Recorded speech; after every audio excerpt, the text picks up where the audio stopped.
Subscribe now and press the bell icon. Never miss an update.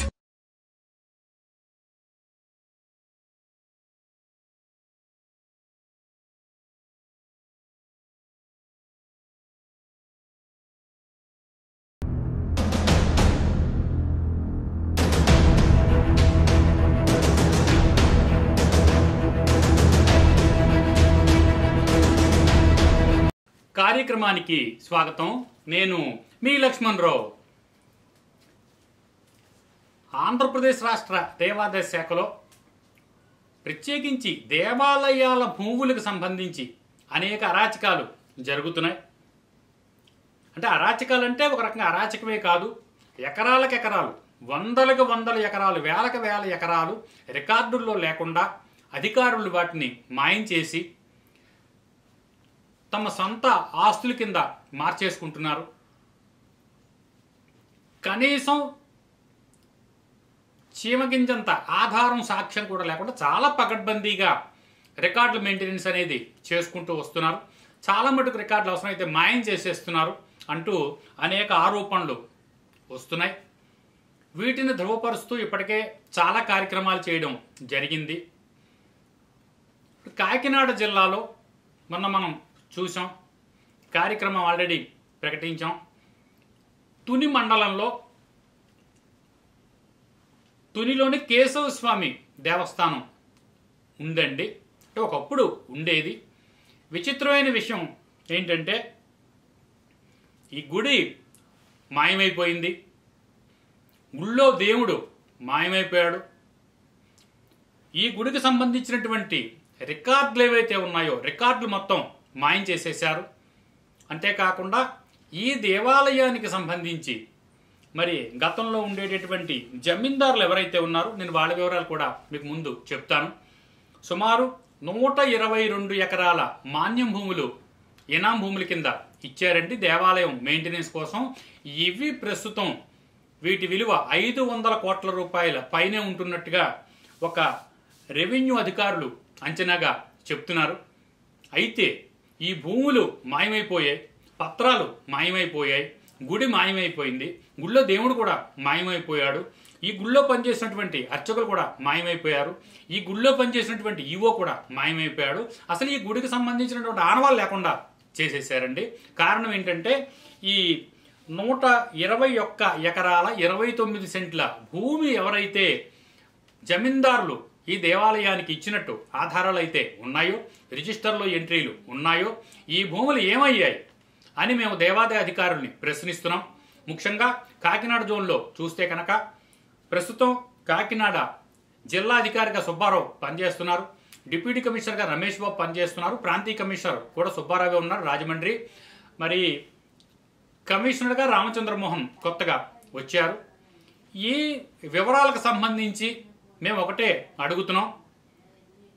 ముఖ్యంగా ఈ భూములు ఏమయ్యాయి, అసలు ఈ గుడి ఏమైపోయింది, ఈ దేవుడి విగ్రహం ఏమైపోయింది, అర్చకులు ఏమైపోయారు అనేటటువంటి అన్ని వివరాలు కూడా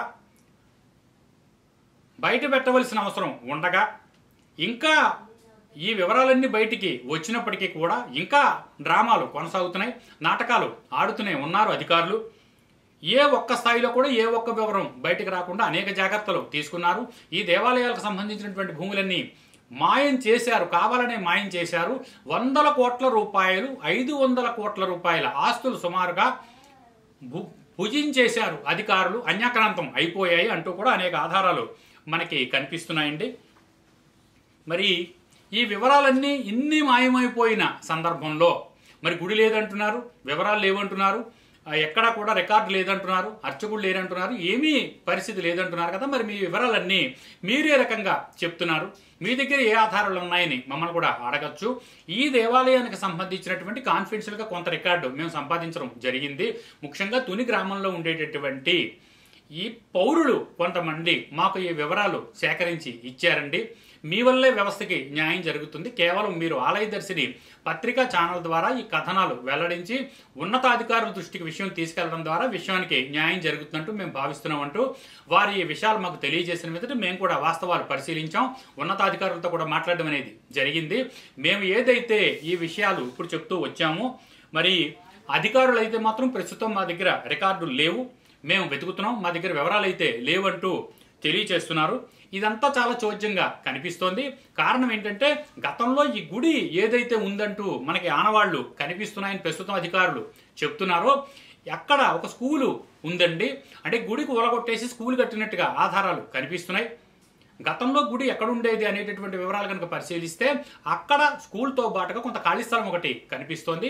ఈ స్థలం ఎవరిది, ఈ స్కూల్ ఎక్కడి నుంచి వచ్చిందనే వివరాలు కూడా వీళ్ళు కనీసం అధికారులు సేకరించలేకపోవడం అనేది, ఈ సర్వే నెంబర్లు పరిశీలించి అసలు ఈ స్థలం ఎవరిదనే వివరాలు కూడా సేకరించలేకపోవడం అనేది కూడా చాలా మనకి ఆశ్చర్యంగా కనిపిస్తూ ఉంటుంది. ఆశ్చర్యమే కాదండి, ఒక రకంగా అవినీతికి అలవాటు పడిపోయినటువంటి అధికారులు ఒక వరుసలో వెళ్తూ ఇదే వరుసని కొనసాగిస్తున్నారు.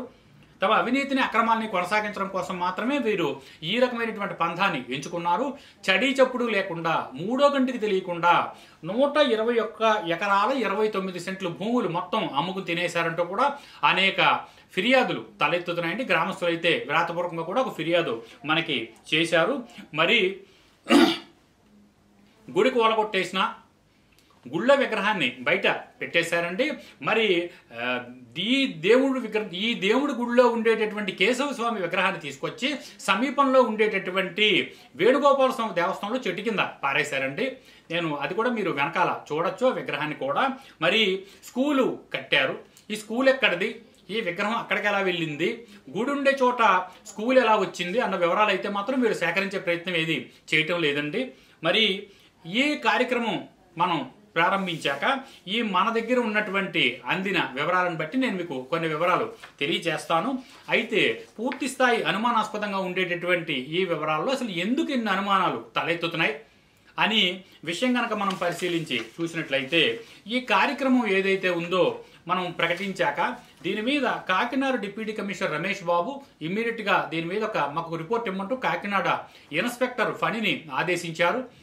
మరి ఈ ఫణి కేవలం వారు ఒక్కరే కాకుండా కాకినాడ డివిజన్ ఇన్స్పెక్టర్గా ఉండేటటువంటి ఫణి, మరి కొంతమంది ఈవోల్ని కూడా తీసుకుని వడ్డాది సత్యబాబు, ఎం మురళి వీరభద్రరావు, తిరుమల రవితేజ, రమణి అంటే ఇంకా తుని కాకినాడలో ఉండేటటువంటి కొంతమంది కార్యనిర్వహణాధికారులను కూడా తీసుకుని, సీనియారిటీ ఉంది కాబట్టి వీళ్ళకి అనుభవం ఉంటుంది కాబట్టి దీని మీద మనం సమగ్ర సమాచారం సేకరించాల్సిన ఉద్దేశంతో సమీప ఎంఆర్ఓ ఆఫీస్కి వెళ్ళి దీనికి సంబంధించినటువంటి వివరాలు మాకు మొత్తం అన్నీ కావాలి, దీనికి సంబంధించిన రికార్డు కావాలి, ఈ సర్వే నెంబర్లు ఏవైతే ప్రస్తుతం ప్రకారం 121 ఎకరాల 29 సెంట్ల భూమి కేశవస్వామి దేవస్థానానికి ఏదైతే ఉందో దీనిలో సర్వే కాలేదని రికార్డు అయితే చెప్తోంది.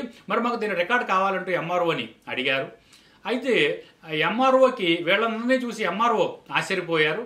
సర్వే నెంబర్లు ఉంటేనే కదా మేము ఏమైనా మీకు ఇచ్చేది, అసలు సర్వే చేసుకోకుండా సర్వే నెంబర్లు ఏమీ లేవని మీరు రికార్డులో రాసుకొచ్చి వాటి సర్వే నెంబర్లు మమ్మల్ని అడుగుతారు ఏంటంటూ కూడా ఎంఆర్ఓ కొంచెం ఖరాఖండిగా మాట్లాడి, ఇది పూర్తిగా మీ శాఖ వైఫల్యం, ఎందుకంటే సుమారుగా ఈ రిజిస్టర్ చూస్తే కనుక 1938వ సంవత్సరంలో రాయబడ్డట్టుగా ఇక్కడ పూర్తి స్థాయి వివరాలు అయితే ఉన్నాయి. ఇది 38 రిజిస్టర్ అండి, నేను మీకు ఇప్పుడు చూపిస్తాను. ఇది దేవాలయానికి సంబంధించినటువంటి ఆధారాలు ఉన్న 38 రిజిస్టర్. ఈ రిజిస్టర్ ప్రకారం మనం చూసినట్టయితే 121 ఎకరాల 29 సెంట్లు భూమి దాతలు ఇచ్చినట్టుగా దీనిలో క్లియర్గా రాయబడి ఉన్నాయి.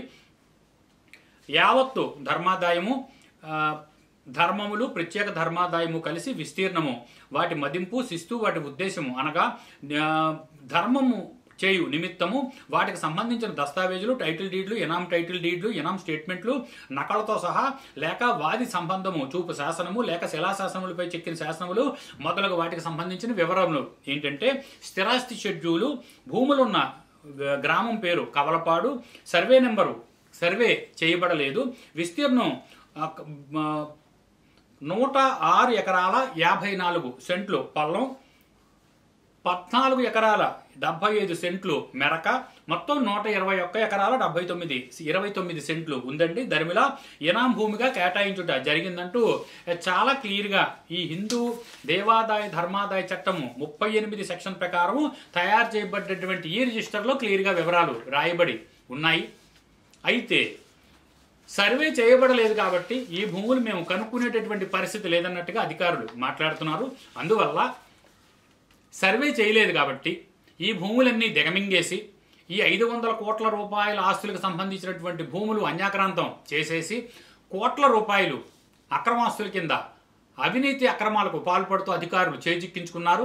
అందువల్ల ఈ భూములు కనబడటం లేదంటూ కూడా తుని గ్రామం పట్టణంలో ఉండేటటువంటి ప్రజలు అనేక ఆరోపణలు దేవాదాయ అధికారుల మీద చేస్తున్నారు.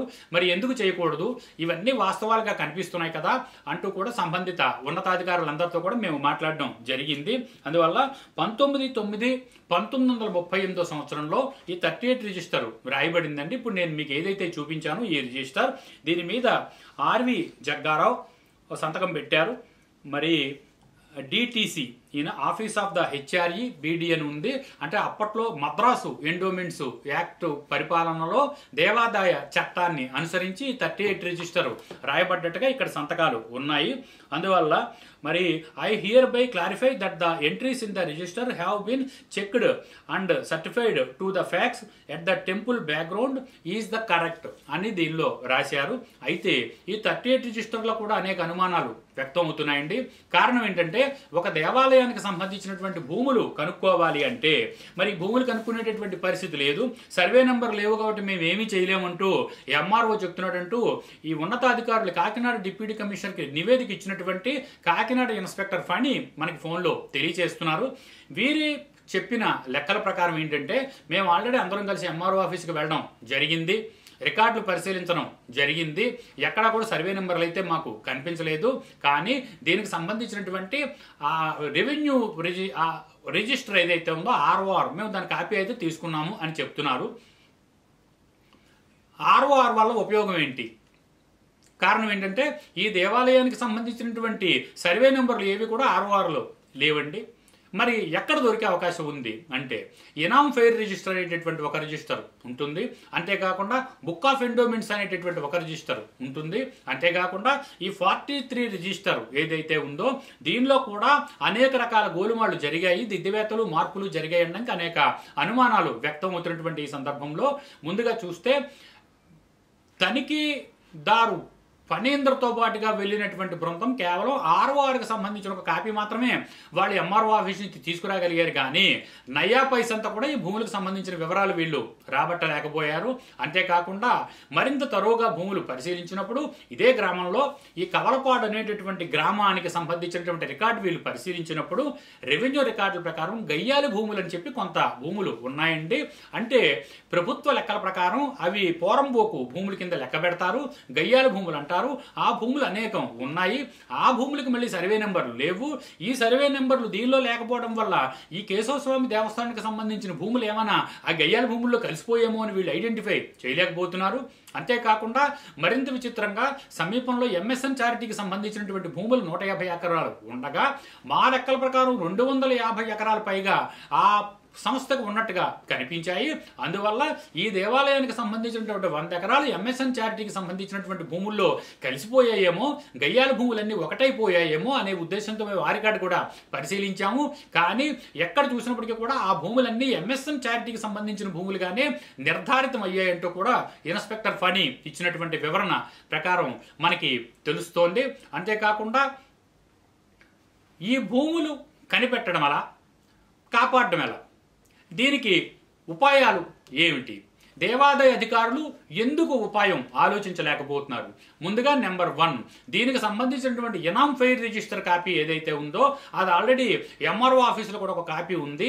ఆ కాపీకి సంబంధించి మేము ఒక కాపీ తీసుకోవడానికి మేము ప్రయత్నం చేశాము, కానీ అది చాలా నలిగిపోయి అస్తవ్యస్తమైనటువంటి పరిస్థితుల్లో ఉంది కాబట్టి మేము కాపీ తీసుకోలేకపోయాం. కేవలం దాని ఫోటో మాత్రమే సేకరించామని చెప్తూ ఇన్స్పెక్టర్ తెలియజేస్తున్నారు.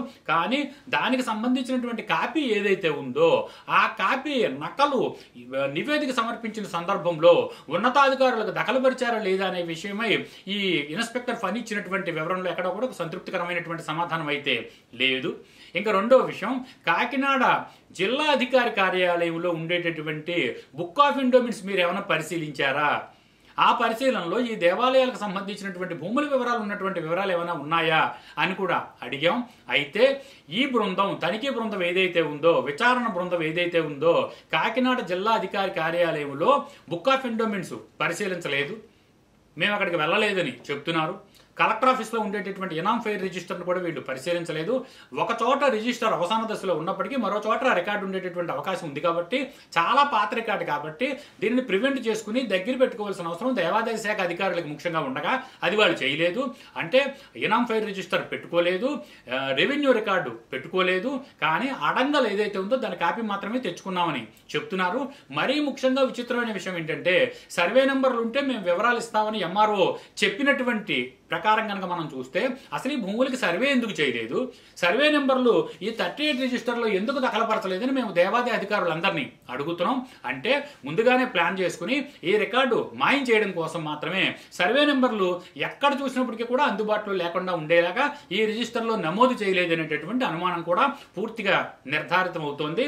మరి ఇంక భూములకు సంబంధించినటువంటి లేకపోతే ఈ దేవాలయానికి సంబంధించినటువంటి వివరాలు ఏ రకంగా సంపాదించాలి అన్న వివరాలు కూడా అధికారులతో చర్చిస్తే, ఇన్స్పెక్టర్తో కూడా చర్చిస్తే వాళ్ళు చెప్తుంది ఏంటంటే, ఈ దేవాలయానికి సంబంధించినటువంటి ఆనవాళ్ళు కూడా మాకేమీ దొరకటం లేదు, భూములే కాదు దేవాలయానికి సంబంధించిన ఆనవాళ్ళు కూడా లేవని చెప్తూ వచ్చారు. అక్కడ ఒక స్కూల్ ఉంది, ఖాళీ స్థలం ఉంది, మరొక ఉపాలయం కూడా ఉన్నట్టుగా కనిపిస్తున్నటువంటి ఈ సందర్భంలో మరి 38 రిజిస్టర్ రాయబడింది కాబట్టి ఈ 38 రిజిస్టర్ ప్రకారం మనం వివరాలు కనుక చూస్తే 16 పేజీల ఈ రిజిస్టర్లో కొన్ని వివరాలు అయితే నమోదై ఉన్నాయి. వీటిని అనుసరించైనా కొన్ని వీళ్ళు ఆనవాళ్ళు పట్టవలసి అన్న విషయం ఉండగా దాన్ని పట్టించుకోకుండా పక్కన పెట్టేశారండి. అంతేకాకుండా ఒక దేవాలయం ఉంది, నేను ఇందాక ఆల్రెడీ చెప్పాను, దేవాలయం మాయమైంది, భూములు మాయమయ్యాయి, గుడి మాయమైపోయింది, రిజిస్టర్లు మాయమైపోయాయి, అందరూ మాయమైపోయారు అని నిర్ధారించేటటువంటి విధంగా చూస్తే ఈ రిజిస్టర్లో అర్చకుల పేర్లు అయితే రాయబడి ఉన్నాయి. దీనిని అధికారులు పరిశీలించలేదని అర్థమవుతోంది. సుదర్శనం నరసింహాచార్యులు ఇక్కడ అర్చకుల కింద పనిచేసినట్టుగా తెలుస్తోంది. ఈ అచ్చమ్మ గారు, ముత్తేవి సింగరాచార్యులు, సుదర్శనం వెంకటాచార్యులు, ఈ 4 అర్చకులు ఇక్కడ పనిచేశారు. ఈ అర్చకులకు సంబంధించినటువంటి సంతతి లేకపోతే ఈ అర్చకులకు సంబంధించిన వంశపారంపర్యంగా వచ్చేటటువంటి సంతానం ఎవరైతే ఉన్నారో వాళ్ళందరికీ సంబంధించినటువంటి వివరాలు సేకరించడం ద్వారా ఈ 4 అర్చకులు ఎక్కడికి వెళ్ళిపోయారు, ఇప్పుడు ఎక్కడున్నారని చెప్పి మేము దేవాదాయ అధికారులను అడుగుతున్నాం. వీళ్ళందరినీ ఎంక్వైరీ చేయాల్సిన అవసరం లేదు కదా, ఈ పేర్లన్నీ సుపరిచితమైనవే. సుదర్శనం నరసింహాచారి, సుదర్శనం వెంకటాచారి, ముత్తేవి రంగాచారి, ఈ అచ్చమ్మ, వీళ్ళందరూ అనేక దేవస్థానాలకు సంబంధించినటువంటి ప్రాపర్టీ రిజిస్టర్స్లో చూస్తే అర్చకుల కింద కొనసాగుతున్నట్టుగా మా దగ్గర ఉండేటటువంటి రికార్డులు కూడా వీళ్ళ పేర్లు చాలా చోట్లే ఉన్నాయి. అందువల్ల ఉత్తరోత్తర వీరు గతించినప్పటికీ వీరు పూర్వీకులు లేకపోతే వీరు తదనంతరం సంబంధించినటువంటి వంశపారంపర్య అర్చకులు ఎవరైతే ఉన్నారో వారిని అందరినీ సేకరించి ఈ దేవాలయానికి సంబంధించినటువంటి పూర్వాపరాలు, భూముల వివరాలు, దేవస్థానానికి సంబంధించిన వివరాలు, దేవుడి వివరాలు మొత్తం సేకరించి ఈ దేవాలయాన్ని పునర్నిర్మించేలాగా, ఈ భూములన్నీ తిరిగి చేపట్టేలాగా, ఒకవేళ అన్యాక్రాంతం అయితే 500 కోట్ల రూపాయలు విలువైన సుమారుగా చూస్తే కనుక 121 ఎకరాలు 29 సెంట్ల భూములు రక్షించేటటువంటి నాదురు మాత్రం దేవాదాయ శాఖలో కనబడటం లేదండి. ఎవరితో ఏం మాట్లాడినప్పటికీ కూడా ఇదంతా మాకెందుకు, ఇదేదో పెద్ద తలనొప్పిలో ఉన్నట్టుగా మాట్లాడుతున్నారు, కనీస ఆధారమైనా ఉంటే మేము ఏమైనా చేసేవాళ్ళం కానీ లేకపోతే మేమేమి చేయలేమన్నట్టుగా మాట్లాడుతున్నారు. ఈ కనీస ఆధారాలు వీళ్ళకి పట్టుకొచ్చి ఎవరిస్తారండి? ఇప్పుడు నేను ఎన్నో వివరాలు మీ దగ్గర మాట్లాడడం అనేది జరిగింది. అంతేకాకుండా దీనిలో ముఖ్యంగా 38 రిజిస్టర్లో చూస్తే కనుక ఎక్కడ ఎగ్జిక్యూటివ్ ఆఫీసర్గా ఉన్నటువంటి వ్యక్తి పేరు రాయడం జరగలేదు. అది విచిత్రంగా ఉంది. కేవలం గుమాస్తాగా ఉన్నటువంటి వాళ్ళ వివరాలు, అర్చకుల పేర్లు మాత్రమే దీనిలో రాయబడి ఉన్నాయి. అందువల్ల ఈ దేవాలయానికి సంబంధించిన అర్చకులే ఈ భూములన్నీ గతంలో కొంతమేరకు అన్యాక్రాంతం అనేది చేయడం జరిగింది. ఈ అర్చకులు పట్టుకుంటే అన్యాక్రాంతం వివరాలన్నీ బయటకు వస్తాయి. అర్చకులు, అధికారులు కుమ్ముక్కై సర్వే నెంబర్లు లేవు కాబట్టి ఈ భూములన్నీ అన్యాక్రాంతం చేసి కోట్ల రూపాయలు గడించారనే ఆరోపణలు అయితే ఈ తుని కేశవస్వామి దేవస్థానానికి సంబంధించినటువంటి భక్తులు ఎవరైతే ఉన్నారో వారు ఆరోపణలు చేస్తున్నారు. మరీ ముఖ్యంగా కనుక మనం చూసినట్టయితే 16 పేజీల ఈ 43 రిజిస్టర్ కనుక మనం చూసినట్టయితే 14 పేజీల్లో వివరాలు రాయబడి ఉన్నాయండి. 15, 16 పేజీలు ఖాళీగా ఉన్నాయి. ఎందుకు ఖాళీగా ఉన్నాయని అడుగుతున్నాం. ఉన్న వివరాలన్నీ తుడిపేశారండి. ఎందుకంటే ఖాళీగా ఉండడం అనేది అసలు ఎక్కడ రిజిస్టర్లో పేజీలు ఉండవు. ఎన్ని పేజీలు అవసరమైతే అన్ని పేజీలు రాసుకుని రిజిస్టర్ అంతవరకే తయారు చేస్తారు. అందువల్ల 16 పేజీల రిజిస్టర్లో మనం చూస్తే కనుక 15 పేజీలో మీరు ఇక్కడ క్లియర్గా చూడొచ్చు ఉన్నవన్నీ తుడిపేశారండి. అలాగే 16 పేజీలో కూడా ఉన్నటువంటి ఈ దేవస్థానానికి సంబంధించిన వివరాలన్నీ లేపేసి కేవలం బోర్డర్ మాత్రమే ఉంది, లోపల మాత్రం అన్నీ తీసేసి వాటిని ఈ రిజిస్టర్లో నిర్మూలించి ఈ రిజిస్టర్లో ఏ వివరం లేకుండా చేశారనడానికి ఆధారాలు అయితే కనిపిస్తున్నాయి. అందువల్ల ఈ రిజిస్టర్ అసలు ఒరిజినల్ రిజిస్టరా, ఇది కూడా ఫ్యాబ్రికేట్ అయిందా, దీన్ని ఏమన్నా ఎక్కడ మాలాఫైడ్ ఇంటెన్షన్స్తో మోడిఫై చేశారా, లేకపోతే దీనిని కరప్ట్ చేశారా అనేటటువంటి వివరాలు కూడా పరిశీలించవలసిన బాధ్యత ఉంది. ఎందుకంటే ఒక 38 రిజిస్టర్ కానీ ఒక 43 రిజిస్టర్ కానీ ప్రాపర్టీ రిజిస్టర్ 5 చోట్ల ఉంటుందండి. ఈ రిజిస్టర్ ఒక చోట దొరికింది కాబట్టి అధికారులందరినీ ఒకటే అడుగుతున్నాం, అసలు ఈ రిజిస్టర్ మీకు ఎక్కడి నుంచి దొరికింది? గుడి లేదంటున్నారు, విగ్రహాలు లేవంటున్నారు, భూములు లేవంటున్నారు, రిజిస్టర్లు లేవంటున్నారు. ఈ పరిస్థితుల్లో మేము వాస్తవాలు బయటపెట్టాక, మేము వివరాలు సంపాదించాక ఈ 38 రిజిస్టర్ అనేది అధికారులు తీసుకుని ఇమీడియట్గా వాళ్ళు ఎంక్వైరీకి వెళ్ళడం అనేది జరిగింది. కాబట్టి ఈ 38 రిజిస్టర్ మీకు ఎక్కడ దొరికిందని మేము అధికారులని అడుగుతున్నాం. దేవాలయంలో దొరికిందా, ఇన్స్పెక్టర్ దగ్గర దొరికిందా, అసిస్టెంట్ కమిషనర్ దగ్గర దొరికిందా, ఎవరి దగ్గర దొరికింది? మరి ఈ దేవస్థానానికి సంబంధించినటువంటి ఈ వివరాలు గల 38 రిజిస్టర్ ఉన్నప్పుడు బుక్ ఆఫ్ ఎండోమెంట్స్లో వివరాలన్నీ పరిశీలించి కంపేర్ చేసి ఈ భూములను ఒక కొలిక్కి తీసుకురావాల్సిన అవసరం ఉండగా బుక్ ఆఫ్ ఎండోమెంట్స్ బాధ్యత ఎందుకు తీసుకోవట్లేదు, అసలు బుక్ ఆఫ్ ఎండోమెంట్స్ ఎందుకు పరిశీలించట్లేదు అంటూ కూడా అనేక అనుమానాలు వ్యక్తం అవుతున్నాయి. అయితే మా పరిశీలనలో రాజమండ్రి అసిస్టెంట్ కమిషనర్ కార్యాలయంలో ఉండవలసినటువంటి పూర్వపు జిల్లాల విభజన తర్వాత అటు Amalapuram DEO office, Kakinada DEO ఆఫీసులో కూడా ఈరోజు కూడా బుక్ ఆఫ్ ఎండోమెంట్స్ అయితే కాపీ అయితే చేరలేదు. మా దగ్గర ఉన్న అంచనా ప్రకారం గత 2 సంవత్సరాలుగా 2023 సంవత్సరం నుంచి 25 లోపల మేము అనేక సందర్భాల్లో బుక్ ఆఫ్ ఎండోమెంట్స్ కాపీ కావాలని 3 జిల్లాల అధికారులు కూడా మేము అడగడం అనేది జరుగుతూ వస్తుంది. Grant of certificate copies rules ప్రకారం అడిగినా, లేకపోతే సమాచార హక్కు చట్ట ప్రకారం అడిగినప్పటికీ కూడా ఈ వివరాలు మాకైతే అధికారులు అయితే ఇవ్వటం లేదు, ఇవ్వమని చెప్పట్లేదు. మేము వెతుకుతున్నాం, దొరకగానే ఇస్తామని మాత్రమే చెప్తున్నారు. రికార్డులు వెతికేటటువంటి పరిస్థితిలో ఉన్నప్పుడు అసలు రికార్డు అందుబాటులో ఉందా లేదా అనే అనుమానం కూడా కలుగుతోంది.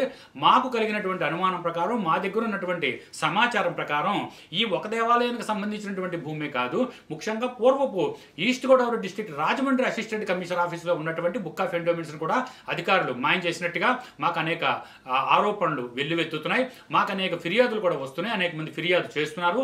కావాలని ఈ రకంగా వందలకు వందల, వేలకు వేలు, లక్షలాది ఎకరాల దేవాలయాలకు సంబంధించిన భూములన్నీ మాయం చేసేసి ఐపు అజా ఆనవాలు ఏమీ లేకుండా కోట్ల రూపాయలు పడగలెత్తినటువంటి అటు అధికారులు కానివ్వండి, ఇటు అర్చకులు కానివ్వండి, ఆ భూములన్నీ అమ్ము తినేసి రిజిస్టర్లు మాయం చేసేసి బుక్ ఆఫ్ ఎండోమెంట్స్ మాయం చేసేసి ఒక మాలాఫైడ్ ఇంటెన్షన్స్తో ఈ రిజిస్టర్లు అన్నీ కూడా భ్రష్టు పట్టిస్తూ దేవాలయాలే మాయం చేసేస్తున్నారంటూ అనేక ఆరోపణలు వెల్లువెత్తుతున్నటువంటి ఈ సందర్భంలో ఇదొక సాక్ష్యాధారాలతో సహా దొరికినటువంటి విషయం. దీనికి బాధ్యుల్ని ఎవరిని చేస్తారు? అసలు సర్వే ఎందుకు నిర్వహించలేదు?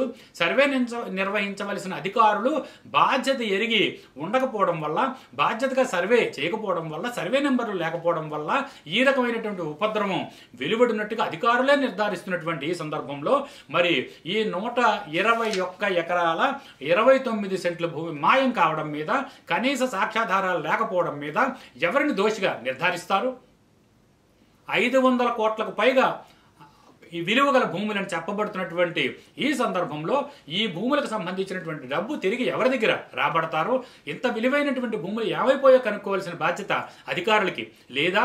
మరి దేవాలయమే మాయమైపోయిందంటే మేము వెళ్ళేం చూసాం, మాకు కనబడలేదని చెప్తున్నారు తప్ప, ఒక చోట దొంగతనం జరిగిందంటే మేము అర్ధరాత్రి పూట టార్చ్ లైట్ వేసుకుని దొంగతనం కోసం వెతుకుతున్నాం అంటూ చెప్తూ వస్తున్నారు తప్ప, నిజమైన దొంగ అక్కడ ఉంటాడా, పరారైపోతాడు కదా అన్న ఒక ఆలోచన కూడా లేని విధంగా ఇన్ని సంవత్సరాల తర్వాత కార్యక్రమం చేశాక ఈ దేవాలయానికి సంబంధించినటువంటి వివరాలు సుమారు 2 సంవత్సరాల క్రితం కూడా ఒకసారి కార్యక్రమం చేయడం జరిగింది. అప్పుడు దీనికి సంబంధించినటువంటి ల్యాండ్ ప్రొటెక్షన్ సెల్ ఆఫీసర్లు దీనికి సంబంధించినటువంటి మాకు నివేదిక కావాలంటూ సంబంధిత కాకినాడ కలెక్టర్ని కోరడం జరిగినట్టుగా కూడా సంబంధిత ఇన్స్పెక్టర్ పని మనకి తెలియజేస్తున్నారు. కానీ దీనికి సంబంధించినటువంటి నివేదిక ఏదైతే ఉందో అది డిప్యూటీ కమిషనర్ కార్యాలయానికి ఈ రోజు వరకు ల్యాండ్ ప్రొటెక్షన్ సెల్ కాకినాడ కార్యాలయం అధికారులు అయితే అందజేయలేదు. కలెక్టర్ ఆఫీస్ నుంచి కూడా మాకు ఎటువంటి రిపోర్టు రాలేదని చెప్తున్నారు. అందువల్ల కలెక్టర్ ఆఫీస్ రిపోర్టు ఇవ్వదు, ల్యాండ్ ప్రొటెక్షన్ సెల్ ఆఫీస్ అధికారులు రిపోర్ట్లు ఇవ్వరు. కాకినాడ డిప్యూటీ కమిషనర్ ఆఫీస్ మాత్రం ఎంక్వైరీ చేసి రిపోర్ట్ ఇవ్వమని ఇన్స్పెక్టర్ని అడుగుతూ ఉంటుంది. ఈ విషయం మీద ఎంక్వైరీ చేసి టోటల్గా మొత్తం ఎంక్వైరీ రిపోర్ట్ ఇవ్వడానికి అసలు ఇన్స్పెక్టర్కి ఉన్నటువంటి అర్హత ఏమిటి? ఈ కూడా వెళ్ళినటువంటి ఈవోని అసలు ఎవరు తీసుకెళ్ళమన్నారు? దీనికి సంబంధించినటువంటి అసలు ఎంక్వైరీ చేసి రిపోర్ట్ ఇవ్వనటువంటి పేపర్లు ఏవి అన్న అన్ని విషయాలు పరిశీలించిన దాకా ఉండి చాలా విషయాలు అనుమానాస్పదంగా తోస్తూనే ఉన్నాయి. దీనిలో ఇన్వాల్వ్ ఇన్వాల్వ్ అయినటువంటి అధికారులు ఎవరైతే ఉన్నారో వారందరినీ గుర్తించి వారి వద్ద నుంచి ఈ దేవాలయానికి సంబంధించినటువంటి ఈ భూములు ఏవైతే ఉన్నాయో అన్యాక్రాంతం అయ్యాయా, ఆక్రమితం అయ్యాయా, అమ్ము తినేసారా అనే విషయాన్ని కూడా పరిశీలించవలసిన అవసరం ఉంది. అదే రకంగా సమీపంలో ఉండేటటువంటి వేణుగోపాల స్వామి ఆలయంలో దిక్కు మొక్కు లేకుండా చెట్టు కింద పడున్న ఈ కేశవ స్వామి విగ్రహాన్ని తీసుకొచ్చి మరొక దేవాలయాన్నైనా నిర్మించడం లేదా పాత దేవాలయాన్ని పునరుద్ధరించడం ద్వారానైనా స్వామికి ఒక కొలువు లేకపోతే ఒక నిలువు ఏర్పాటు చేయవలసినటువంటి బాధ్యత ఉన్న అధికారులు ఆ రకంగా మాత్రం చర్యలు తీసుకోవట్లేదని తెలుస్తోంది. మొత్తానికి చూస్తే తుని కేశవస్వామి గుడి మాయంపై అధికారులు మలగలాలు అయితే పడుతున్నారు. కళ్ళెదుర సాక్ష్యాలు కనిపిస్తున్నా సరే మా దగ్గర వివరాలు అయితే ఏం లేవు, మేము వివరాలు పరిశీలిస్తామని మాత్రమే చెప్తూ వస్తున్నారు. దీని మీద కాకినాడ ఇన్స్పెక్టర్ మనతోటి ఏం మాట్లాడారు, డిప్యూటీ కమిషనర్ కాకినాడ కార్యాలయ అధికారులు మనతోటి ఏ విధంగా మాట్లాడుతూ వివరాలు అందించారనేటటువంటి వివరాలన్నీ కూడా తదుపరి కార్యక్రమాల్లో మరింతగా వెల్లడిద్దాం. ఈ తుని కేశవ స్వామి గుడి మాయంపై తదుపరి కార్యక్రమాల్లో మరింతగా ఈ విషయం గురించి చర్చిద్దాం.